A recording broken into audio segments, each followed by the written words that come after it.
Muy buenas tardes a todos, mi nombre es Óscar Bocanegra y soy religioso de la Sociedad de San Pablo. Agradezco la invitación que me hayan hecho para compartirles este pequeño curso de Conociendo a San Pablo, que lo he denominado Curso de San Pablo. Con este curso se intenta mostrar, primero que todo, la figura del apóstol San Pablo, cuáles fueron sus motivaciones, cuál fue su conversión y qué elementos nosotros podemos sacar de la vida de San Pablo para nuestra vida cristiana. Este pequeño curso constará de 4 días, una charla por cada viernes, en el cual en la primera mostraremos la figura de San Pablo, en la segunda mostraremos la conversión de San Pablo, en la tercera la cuestión de los sacramentos y en la última charla hablaremos algo mucho más práctico que será la fe y las obras en San Pablo. Hemos colocado aquí una pequeña frase que nos acompañará durante todo este recorrido y es que morí para la ley para poder vivir para Dios, tomado de Gálatas 2:19. Entonces, para empezar a comprender la figura de San Pablo es importante entender el nombre de San Pablo. Podemos ver que en la parte superior hay tres nombres que es Saúl, Saulo y Paulus. Saúl es un nombre de origen semita que significa deseado y en la Biblia tiene su inicio cuando se elige el primer rey de Israel, pedido por el pueblo, que sería Saúl. Este rey, pues como hemos conocido, fue el anterior a David. Después sigue Saulo, que en griego significa pequeño, y Paulus, que es también con el mismo significado griego de pequeño. He aquí una cuestión, y es que al parecer para San Pablo fue tan grande el encuentro con Jesús, tan importante, que decidió cambiarse el nombre. Y en la cultura judía, pues se cambiaban el nombre y seguían conservando el mismo significado. Por ejemplo, él hubiera podido utilizar un nombre que tradujera también deseado tanto en latín como en griego, pero fue tanto la conversión que decidió cambiárselo a, a Paulo o Saulo en griego. Entonces, para que comprendamos ese cambio que hizo. ¿Cómo era San Pablo? Es algo importante que de pronto nos puede venir a la mente, saber cómo era físicamente San Pablo. No existe ningún dato que nos diga cómo era San Pablo en la Biblia, pero si acudimos a escritos apócrifos, sí nos dará la posibilidad. En Hechos de Pablo se nos dice cómo era Pablo, según este autor. Entonces dice que vio pues que se acercaba a Pablo, hombre de pequeña estatura, calvo, de piernas arqueadas, vigoroso, cejijunto, de nariz un tanto sobresaliente, más lleno de gracia. Unas veces parecía un hombre, otras tenían el rostro de un ángel. Eso es tomado de Hechos de Pablo. Entonces, como podemos ver, esa es la descripción. Y muchas de las iconografías de San Pablo a veces apuntan hacia esta descripción. Bueno, la fecha y lugar de nacimiento de San Pablo es algo que sí tenemos con exactitud, aunque la fecha pues la podemos hacer mediante un acercamiento. El lugar sí lo conocemos, pero la fecha es algo difícil de ajustar. Entonces podremos decir que San Pablo nació entre el año 5 al año 10 después de Cristo. Lo podemos decir porque cuando Jesús murió, se dice que cuando Jesús comenzó su viaje de evangelización a través de todo Israel, se dice que comenzó cuando tenía 30 años.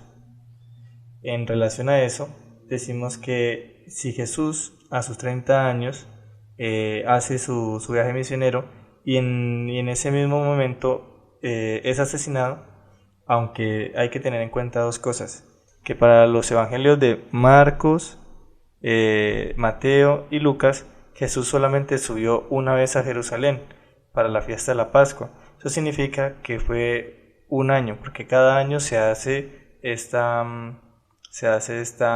fiesta para la Pascua. Pero Juan nos dice que Jesús subió 3 veces a Jerusalén para la Pascua. Entonces esa es la discusión entre si Jesús tenía 30 años o 33. Por eso se coloca la fecha de San Pablo de su nacimiento entre el año 5 al año 10, para como un acercamiento. No podemos estar totalmente seguros cuando no sea Pablo.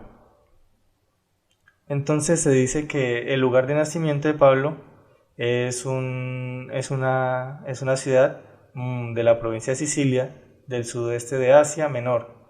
Estaba a unas cuantas millas de la costa en medio de un llano fértil y situado sobre 2 orillas del río Sidno. Esta ciudad, que es Tarso, es un lugar muy importante, pues antiguamente fue territorio del Imperio griego y era un lugar de cultura, un lugar de filosofía, era un lugar también de comercio muy importante. Lo veremos aquí en esta pequeña diapositiva. Entonces es importante saber en este momento cuál era el entorno en el que vivía San Pablo. Como ustedes pueden ver, este es un mapa de las conquistas romanas. Decimos que Roma nacería hacia el 264 a.C. y comenzaría su expansión desde ese mismo entonces hasta el 201, tomando casi toda la costa del Mediterráneo. Hacia el 60 a.C. habrá tomado ya territorio de Oriente Próximo, y hacia el 117 estaría mayormente su expansión. Entonces Tarso estaría situado sobre Chipre. Chipre es esta pequeña isla que vemos aquí. Entonces, antes de que el Imperio Romano conquistara todo este territorio, había un imperio que era el Imperio griego, que tenía como tal dominio sobre todas estas tierras. Entonces, ¿qué hizo el Imperio Romano? No destruyó esta cultura, sino que la dejó y vivió en ella, igual que hizo con los judíos. No destruyó sus ciudades, no destruyó su cultura, sino que respetó. Entonces, ese es el momento histórico en el que está viviendo San Pablo. Una mezcla de cultura griega, cultura romana y también su propia cultura, que es la cultura judía. Entonces, como decíamos, el lugar de nacimiento es Tarso, que se ubica en lo que sería Turquía, sobre Chipre, y que se encontraría más o menos a unos 440 kilómetros de Israel. Sería aquí abajo. Hacemos un acercamiento y ya lo encontramos. En la actualidad esta ciudad aún existe y posee grandes yacimientos de la época clásica, antigua incluso, donde se encuentran elementos hechos en cobre y que muestran tanto la cultura romana como la cultura griega. Entonces ahorita está Tarso. Entonces el río Sidno partía desde esta pequeña represa, pasaba por el medio de la ciudad y venía a salir aquí a esta playa. Aquí en este lugar estuvo Alejandro Magno esperando reunirse con la reina de Egipto para cortejarla. Entonces, que un rey utilice esta ciudad como su fuerte significa que era una ciudad importante para su época. Entonces es importante que tengamos en cuenta eso, que Pablo no es una persona del campo, es una persona de la ciudad y que ha tenido una formación en una ciudad que es importantísima. Entonces vamos a hablar acerca de qué era lo más importante que tenía esta ciudad a grandes rasgos sobre la economía. Entonces, primero que todo, era una zona comercial, porque como podemos ver, Pues, todos los barcos que salían tanto de Egipto, de Israel, del Líbano, iban saltando por la costa, iban recogiendo y dejando mercancía. Y uno de esos puntos era Tarso, en su camino hacia Grecia y de igualmente hacia Roma y viceversa. Entonces era un punto. Además que aquí llegaban toda la mercancía que venía de la ruta de la seda. No se podían mandar por este lugar que es muy árido. Este lugar es demasiado árido, así que tomaban la forma iban así por encima de lo más fértil, llegaban aquí y despachaban la mercancía, porque era mucho más fácil en barco. Entonces, eso en cuanto a una zona comercial. Otra cosa importante es que manejaban el mercado de la madera. También tenían, su economía también dependía de la madera, y también que ahí era un lugar donde también se construían barcos. Y finalmente, la piel de cabras. En la antigüedad la piel de cabra era importante por dos cosas. La primera era porque con ella se podían hacer el pergamino que se utilizaba para hacer libros, y también para hacer carpas para las avanzadas militares de Roma. Entonces lo que hacían es que se creaban estas carpas que también eran utilizadas por las personas en el campo, por pastores, por personas que tenían que cuidar cultivos para cubrirse de tanto del invierno como de la lluvia. Entonces vemos esto en Hechos de los Apóstoles, capítulo 18, versículo 3, donde nos van a decir que incluso este era el trabajo de San Pablo. Entonces dice así: después de esto se ausentó de Atenas y llegó a Corinto. Se encontró con un judío llamado Aquila, originario del Ponto, que acaba de llegar de Italia, y con su mujer Priscila, por haber decretado Claudio que todos los judíos saliesen de Roma. Se llegó a ellos, y como era del mismo oficio, se quedó a trabajar en su casa. El oficio de ellos era fabricar tiendas. Entonces podemos decir que el trabajo de San Pablo era hacer tiendas. Eso quiere decir que era un mercader. Su hogar. Entonces nos dice que San Pablo, aunque nació en Tarso, nunca se va a sentir orgulloso de haber nacido en Tarso. A él no le interesa decir que nació en esa ciudad. Él lo que intenta mostrar es siempre que es un judío que ha nacido de padres judíos y que pertenece al linaje de Israel, al linaje de Abraham. Entonces hay unas características que él siempre va a nombrar.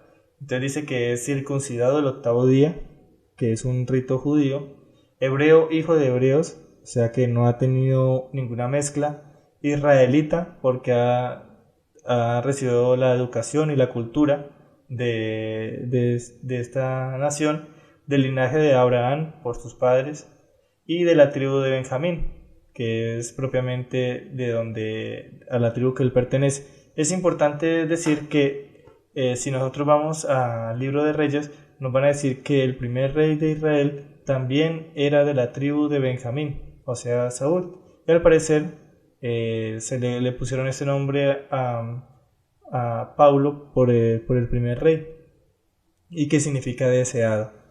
Entonces, esto lo podemos ver en 2 Corintios 11:22, algunas características. Entonces va a decir que son hebreos, también yo lo soy; que son israelitas, también yo; son descendientes de Abraham, también yo. Al parecer, San Pablo tuvo una diferencia con algún grupo de cristianos, tal vez judaizantes, o sea, judíos que se hicieron al cristianismo y que querían imponer a los cristianos que estaban fuera de Israel las costumbres judías. Entonces, algo que de pronto ellos decían era que San Pablo no podía evangelizar porque no era judío nacido en Israel. Entonces, él intenta mostrar que él puede también él puede evangelizar, y aunque digan que no es judío, él posee todo lo que hace a una persona judía. Entonces, con esto intenta decir que él está también capaz de evangelizar. La educación. Entonces vamos a ver que hay ciertos elementos que van a componer la educación de San Pablo. La primera es la ciudadanía romana, que encontramos en Hechos 22, 24, 26. que era fabricante de tiendas, o sea que era una persona estudiada, que era una persona, un mercader, y que al parecer recibió esta profesión de sus padres, su conocimiento en la literatura griega, que lo vemos en Hechos 17, 22, 31, y su educación rabínica a los pies de Gamaliel, que era una escuela mucho más dedicada a la ley que la escuela de Giliel, si no estoy mal, que era más moralista, acertada hacia lo que encontraban en la Torá. Entonces, en la educación en su educación romana, podemos decir que conocía que conocía la cultura romana, la cultura latina, y que era capaz de tener incluso la ciudadanía romana. Eso no sabemos cómo la consiguió, pero algunos estudiosos dicen que tal vez su padre compró la ciudadanía para permitirse tener más posibilidades a la hora de comerciar o a la hora de ofrecerle mayor educación a su hijo. Entonces se dice que el tribuno mandó a llevarlo dentro del cuartel y dijo que lo sometieran a los azotes para averiguar por qué motivo gritaba así contra él. Cuando le tenían estirado con las correas, dijo Pablo al centurión que estaba allí. Centurión es un soldado romano que se encarga de cuidar un pelotón de soldados de menor rango y de cuidar, digamos, ese territorio. Entonces dice, cuando le tenían estirado con las correas, dijo Pablo al centurión que estaba allí: ¿os está permitido azotar a un ciudadano romano sin haber juzgado? Al oír esto, el centurión fue donde el tribuno y le dijo: ¿qué vas a hacer? Este hombre es ciudadano romano. Entonces, ¿qué significa esto? Una persona con ciudadanía romana no podía ser ni castigado ni asesinado si no fuera por medio de un juzgado. No se le permitía a ningún país, a ninguna otra persona, matar a un ciudadano romano porque era atentar contra el mismo Estado. Entonces, he aquí que San Pablo nunca en sus escritos dijo que se sentía ser orgulloso de ser romano, pero su deseo era poder ir a Roma y al parecer utilizó este elemento para poder viajar hasta allá. Aunque pudiera haber sido liberado por el poder que tenía el tribuno, él después en este relato dirá que prefiere ir a Roma a que lo juzgue el César, y allá pasará encarcelado un buen tiempo.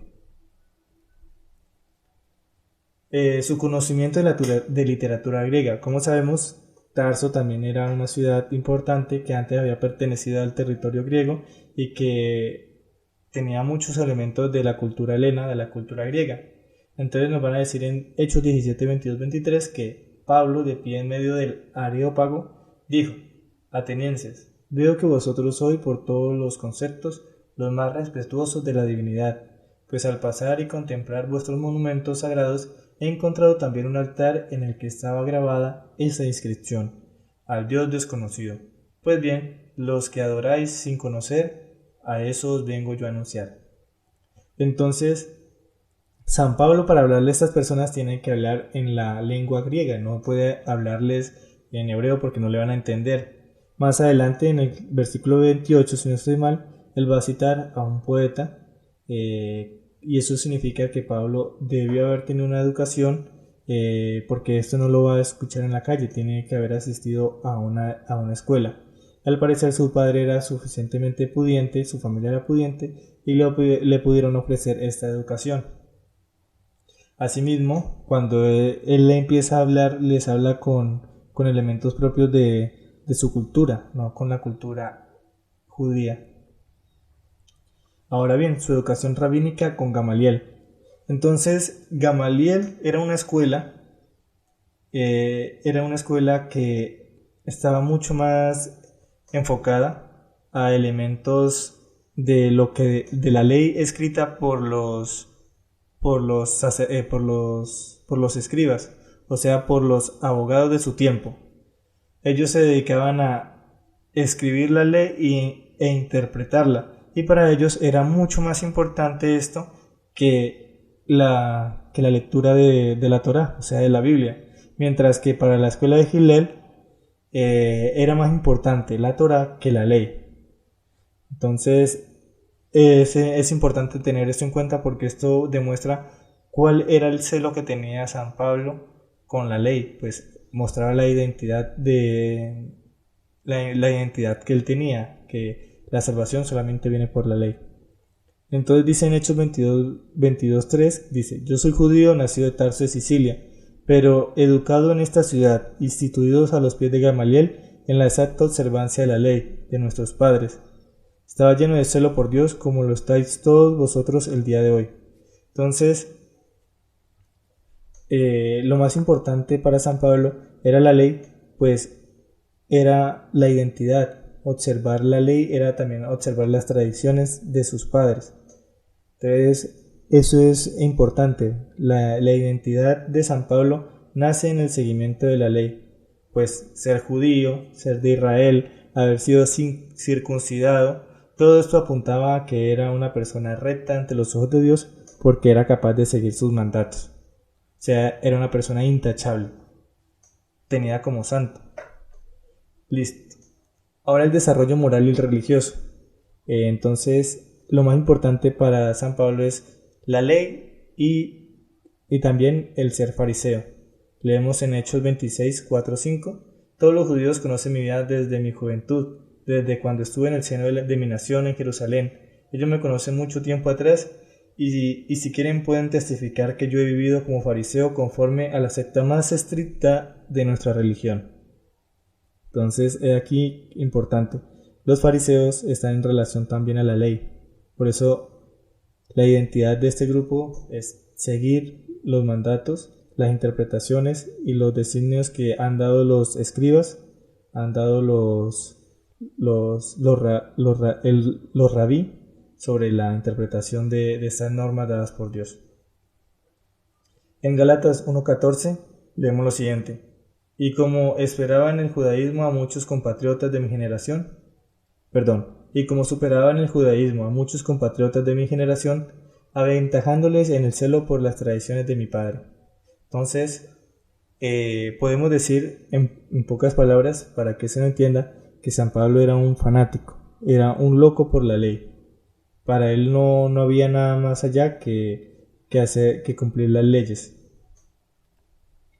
Entonces partía de Jerusalén y regresó a ella. Entonces decíamos que en su juventud, más o menos desde los 17, 18 años, un poquito antes, empezaban los estudios en las escuelas, ¿sí? sobre la ley, sobre las tradiciones. Entonces, al terminar estos estudios, ya sabemos que San Pablo estaba en la escuela de Gamaliel. Al terminar estos estudios, San Pablo sale como una persona docta en la ley, o sea, en nuestro tiempo sería un abogado. Él se encargaría entonces además de trabajar con las tiendas, de enseñar en las sinagogas de su ciudad, que sería Tarso, y pues sería como un maestro de la ley y también un intérprete de ella. Luego, al parecer, San Pablo regresa a Jerusalén por la Pascua, que es cuando sabemos que han asesinado a Jesús y pues están aún en ese tiempo en el tiempo de las celebraciones. Y es ahí cuando sucede la muerte de Esteban. Sabemos que Esteban entró a una sinagoga y anunció a Jesucristo delante de las personas que estaban ahí. Al parecer esta sinagoga pertenecía a los compatriotas de Pablo, y por eso Pablo estaba ahí, porque también era una persona de Tarso. Entonces, al parecer en la ciudad habían distintas sinagogas, que unas eran utilizadas para personas que estaban dentro de la ciudad, que vivían dentro de la ciudad, otras que estaban fuera y otras que venían de las diásporas. Entonces, ahí que Esteban al parecer entró en esta y fue tanto el celo de estas personas que al escuchar las palabras de Esteban decidieron apedrearlo. Entonces se dice que las ropas de estas personas, los mantos de estas personas, fueron colocados a los pies de San Pablo mientras iban y asesinaban a pedradas a Esteban y que San Pablo consentía esto. Y vamos a ver más adelante el inicio de las persecuciones en Hechos de los Apóstoles 8:1-3. Entonces aquí nos cuentan de que no fueron los sumos sacerdotes, las personas de la autoridad, de la alta autoridad, las que empezaron a perseguir, sino que fue el mismo San Pablo que recurrió a los sumos sacerdotes y les exigió que le dieran cartas en recomendación para ir a perseguir a los cristianos de Damasco. Pues cuando mataron a Esteban, todo el mundo, estas personas que están en esta sinagoga, se salieron de ella y empezaron a buscar cristianos dependiendo de si los encontraban, y pues los apresaban. Entonces, cuando ya terminó esta persecución, San Pablo ahí le dice a los grandes jerarcas que le den cartas para él poder ir y perseguir a estas personas. Y es así que le dan cartas, y la primera ciudad a la que él se dirige es hacia Damasco, que está cerca a Jerusalén. Entonces, San Pablo nunca va a ocultar que él fue un perseguidor. Él siempre lo dice. Yo perseguía a los cristianos, siempre sobresalía sobre mis compatriotas en el celo. Siempre perseguía la ley como el fin al que él quería llegar, a la perfección de ella, perfeccionarse por medio de la ley. Pero es tan grande el encuentro con Jesús que todo lo que él luchó por su vida, por alcanzar, por conquistar, el estudio, la educación, el sentirse judío, todo eso lo tomó por basura cuando conoció a Cristo. Entonces él siempre va a decir eso. Yo, que antes era el más celoso de la ley, de mis compatriotas, cuando conocí a Cristo, todo lo tomé por pérdida, y solamente se quedó con él. Y es tanto así que toda su vida misionera estuvo viajando, anunciando a Jesucristo. Entonces, con esto terminamos la primera charla de la figura de San Pablo. La segunda charla, que será cuando Dios nos lo permita, hablará acerca de la conversión y de los viajes de San Pablo, cuál fue el recorrido que él hizo durante ese periodo, creando comunidades y anunciando a Cristo. Le doy la gracia a cada uno de ustedes por escuchar esta charla y espero que sea muy provechosa. Les recomiendo leer estos pasajes: Hechos 9 del 1 al 13, Gálatas 13, Hechos 22:4 y Hechos del 19 al 20. Le doy las gracias y que Dios los bendiga.